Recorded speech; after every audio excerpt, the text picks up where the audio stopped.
In this video we are going to teach you how to perform a HVAC afterblow configuration on a 2013 Chevrolet Cruze using the X431 throttle. First select GM. To confirm the software select OK. Select Automatically Search. Confirm VAN and select Yes. Confirm Vehicle and select Yes. Select System Selection.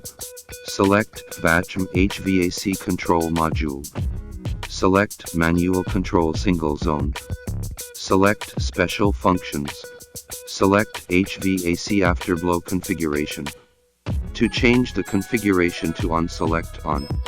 To change the configuration to off, select Off. Once completed, select the back button. And that's how to perform a HVAC afterblow configuration on a 2013 Chevrolet Cruze.